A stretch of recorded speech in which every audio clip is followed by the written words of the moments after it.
أعوذ بالله من الشيطان اللعين الرجيم. بسم الله الرحمن الرحيم. الحمد لله رب العالمين،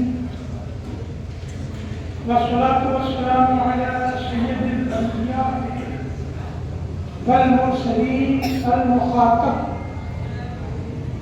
بطه وياسين سيدنا ونبينا وشفيع ذنوبنا وحبيب قلوبنا وطبيب نفوسنا مولانا ابو القاسم محمد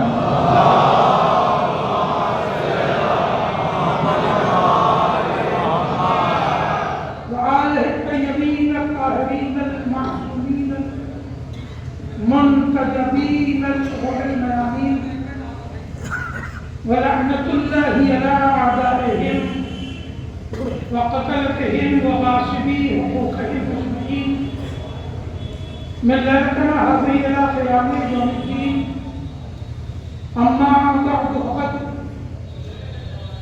قال الله سبحانه تبارك وتعالى في كتاب المبين وأصدق القائلين بسم الله الرحمن الرحيم وتعاونوا على البر والتقوى ولا تعاونوا على الإثم والعدوان. صلوات محمد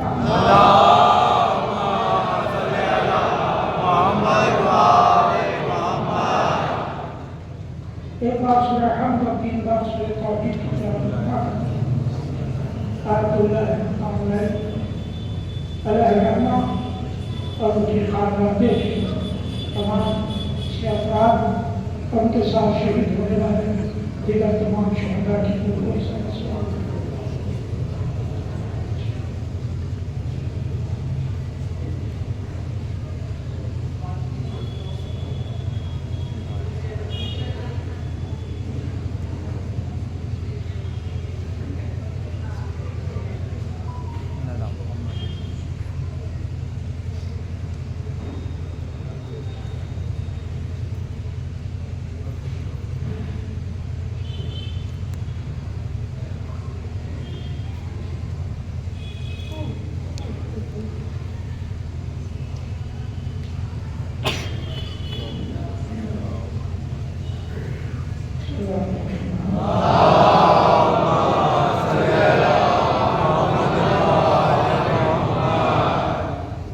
قرآن مجید کا کھلا ہوا حکم ہے وَتَعَاوَنُوا عَلَى الْبِرِّ وَالتَّقْوَى.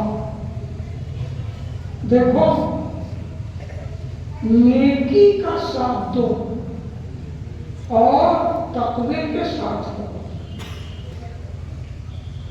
وَلَا تَعَاوَنُوا عَلَى الْإِثْمِ وَالْعُدْوَانِ. اور دیکھو گناہوں کا ساتھ مت دینا اور دشمنیوں کا ساتھ مت دینا. دو حکم قرآن نے دیا کہ یہ کرو اور دو حکم دیا کہ یہ نہ کرو. جناب مراد عارف صاحب نے جو ابھی گفتگو کی، میں نے اسی گفتگو پر اپنے موضوع کا عنوان منتخب کیا اور بنیاد رکھی. قرآن نے کھلا ہوا پیغام دے دیا، تقویٰ یعنی خوف خدا. خوف خدا کے ساتھ رہو، امریکہ کے خوف میں مت جیو. جو امریکہ کے خوف میں جی رہا ہے، اسرائیل کے خوف میں جی رہا ہے، وہ قرآن کا مخالف ہے اور قرآن کا مخالف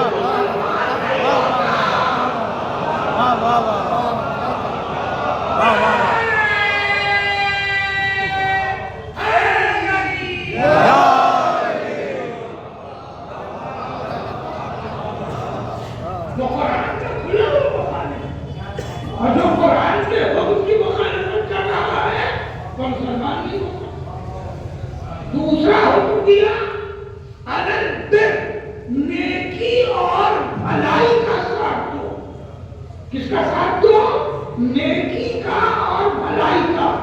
اس کے مقابلے میں 2 لفظ رکھے اور دیکھو گناہ کا ساتھ مت دینا، گناہ کا ساتھ مت دینا.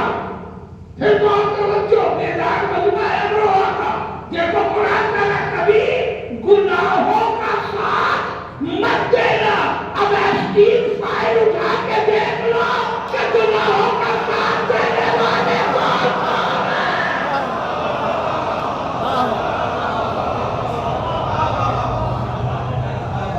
لیکن قرآن کی مخالفت کرتا ہے. گناہوں کا ساتھ مت دینا، والعدوان اور دشمنیوں کا ساتھ مت دینا. نہ دشمنی کرو نہ دشمنوں کا ساتھ دو. آج جو مراداری صاحب نے جملہ کہا کہ اس شہادت کے ذمہ دار قاتلین میں صرف امریکہ اور اسرائیل نہیں ہے، وہ لوگ بھی ہیں جنہوں نے اپنی زمین قاتلوں کو رہنے کے لیے دیا ہے.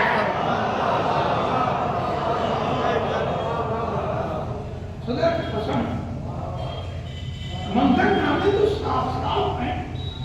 آپ بھی میڈیا سے وابستہ ہیں، اطلاعات دے رہے ہیں، بھی لے رہے ہیں. مقام توجہ ہے خدا کی قسم. ذرا کبھی اسکرین پہ توجہ کیجیے تو آپ کو یہ منظر صاف نظر آئے گا کہ آج 30 سال 40 سال 50 سال 70 سال سے جو ان امریکیوں اور یہودیوں کی پناہ لیے چھپے بیٹھے تھے کہ ہم لوگ بچے ہوئے ہیں، ہم بچے ہوئے ہیں، یہ ہمیں بچا رہے ہیں. ان حملوں نے بتا دیا کہ جب تمہارے خدا نہیں بچے ہوئے ہیں تو وہ تمہیں کیا بچائیں گے.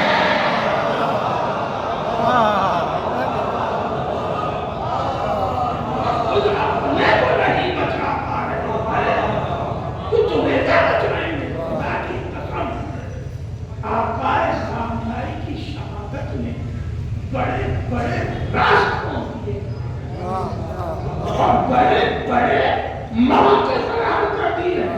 آج عرب دنیا کے لیے بہترین موقع ہے. کل جو ہے وہ فارن منسٹر نے کسی ملک کے یہ کہا کہ انہوں نے جتنے بھی اپنے مخصوص اسلحے تھے وہ اسرائیل کی حفاظت میں لگا دیے، یہ ہمیں کیا بچائیں گے. اگر اتنی بات سمجھ میں آ رہی ہے تو ایران کا احسان مانو، اس نے موقع فراہم کر دیا ہے. جھنڈا اٹھاؤ، انہیں نکالو کہ جب تم اپنے کو نہیں بچا سکتے تو ہمیں کیا بچاؤ گے. آج کے بعد موقع نہیں آتا رہے گا اپنی جان چھوڑانے کا، اپنی جان چھوڑانے کا. اس سے اچھا موقع تمہیں دوبارہ نہیں ملے گا کہ ان سے اپنی جان چھڑا لو. یہ جتنے بھی کیسز ہیں اس کے خرچے یہ انہی ملکوں سے لیتے ہیں. ایسا نہیں ہے کہ امریکہ اپنا پیسہ لگا کے وہاں بھی دیش چلا، انہی سے پیسہ لیتا ہے، انہی کی زمین میں رہتا ہے، انہی کا کھا رہا ہے اور انہیں نہیں بچا پا رہا. ایران نے بڑا اچھا موقع دیا اور ایران کی پالیسی حرف بحرف قرآن پالیسی. حضرت صاحب نے ابھی ملائے کائنات کی وصیت کا حوالہ دیا. یقیناً 10 رمضان کو شہادت جناب ام المؤمنین ملکۃ العرب کی وفات کے دن شہادت کا پانا یقیناً بڑی شرف کی بات ہے. اور پھر یہی رمضان جس میں ملائے کائنات کی شہادت ہے. ملائے کائنات میں زخم لگنے کے بعد امام حسن علیہ السلام سے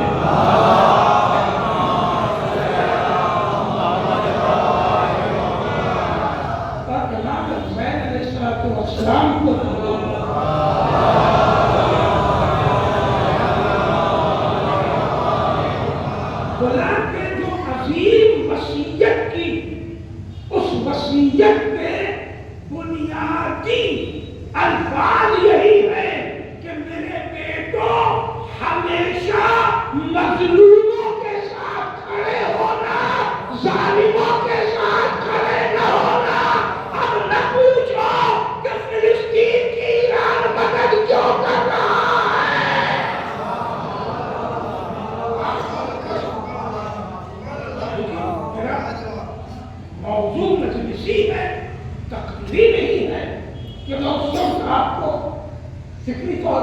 جا سکوں مقام توجہ ہے۔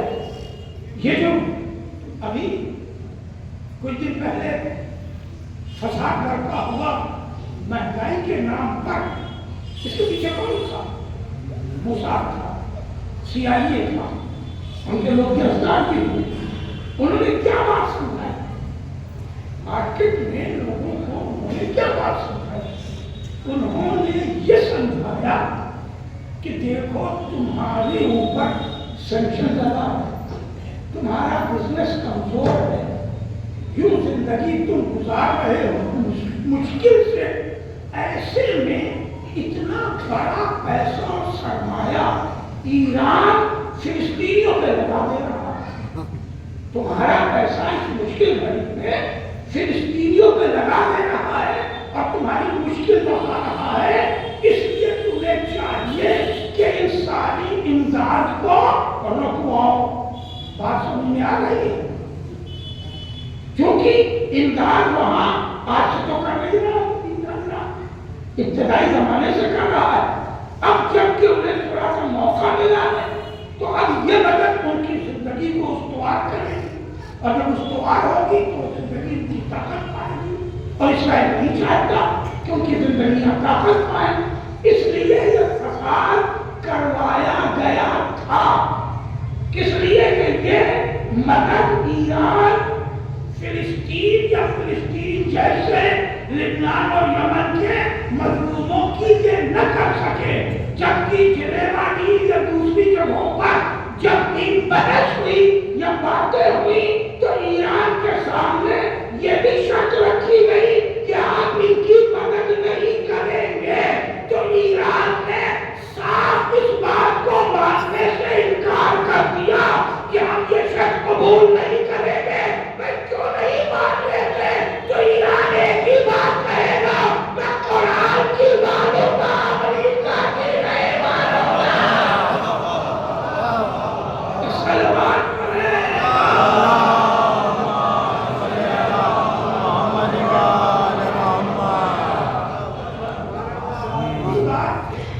کہ آپ نے دیکھا کہ مسلسل پہلا حملہ ہوا جب ایران پر پہلا سفر کے مہینے میں، اس وقت ایران گفتگو کے ٹیبل پر تھا،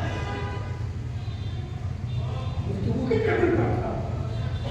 آج بات ختم ہوئی، ختم کیا ہوئی؟ یعنی ایک منزل تک پہنچی اور اگلی ڈیٹ ملنے سے پہلے ہی ملاقات ہو گئی۔ اس وقت بھی گفتگو چل رہی تھی جنیوا میں، شام کو گفتگو ایک منزل تک پہنچی اور ادھر حملہ کر دیا گیا۔ کہہ رہے دھوکہ دیا دونوں بار۔ یہ یہودی کیا بس ابھی سے دھوکہ دے رہے ہیں؟ انہوں نے مصطفیٰ کو دھوکہ دیا۔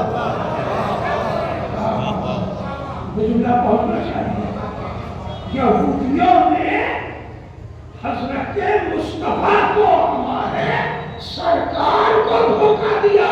64 جنگوں میں واحد جنگ ہے خیبر کی جو رسول اللہ نے آفینسیو لڑی ہے، ڈیفینسیو نہیں لڑی ہے۔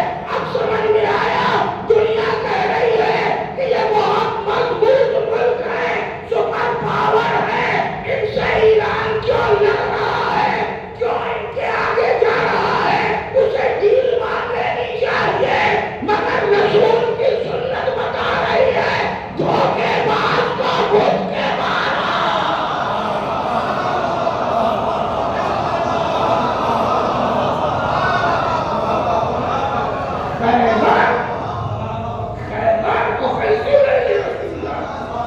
اس لیے کہ یہودیوں نے رسول اللہ سے تحریری معاہدے میں دھوکہ دیا، زبانی تحریری معاہدے میں دھوکہ دیا، اور دھوکہ دینے کے بعد انہوں نے دوسرے قبیلوں سے مل کے سازشیں شروع کر دی۔ اگر آپ تاریخ خیبر کو تھوڑی دقیق نگاہ سے دیکھیں گے تو آپ کو نظر آئے گا کہ کہ جو کچھ عہد مصطفیٰ میں یہودیوں نے کیا تھا وہ سب نیتنیاہو کر رہا ہے۔ اگر آپ کو یاد ہوگا آج سے چند برسوں پہلے یعنی 6-8 برس پہلے جب ایک جلوس نکلا تھا اسرائیل میں تو اس میں چند لڑکے اپنے کارڈ لیے ہوئے تھے اور اس پر لکھا تھا خیبر 12,040 اور جو ہے کہ مسلمانوں خیبر تمہارے لیے بس آخری چانس تھا، اس کے بعد چانس نہیں آئے گا، مگر ایک حسینی کے ایک حکم نے ثابت کر دیا کہ ہمارے رسول ہے، جب چاہیں گے خیبر دوہرائیں گے۔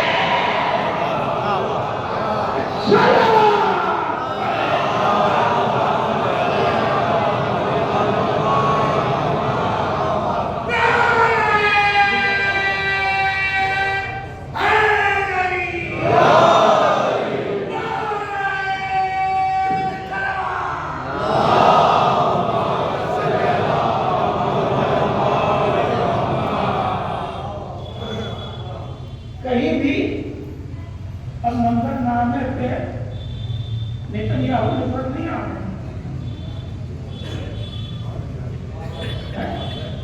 ان کا جو سرکاری جہاز ہے میڈیا کی آنکھوں سے میرا گزرے گی وہ جرمنی میں کھڑا ہوا ہے، ان کا اپنا پرسنل جہاز ہے پرائم منسٹر والا بلو کلر کا، وہ کہاں کھڑا ہوا ہے؟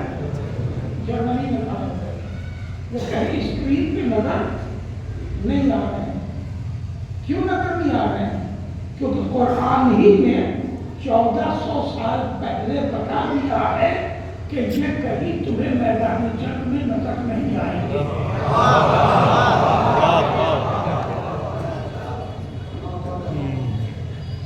1400 سال پہلے قرآن نے ان سے یہ کہا تھا کہ اگر تم واقعی سچے ہو تو مرنے کی تمنا کرو،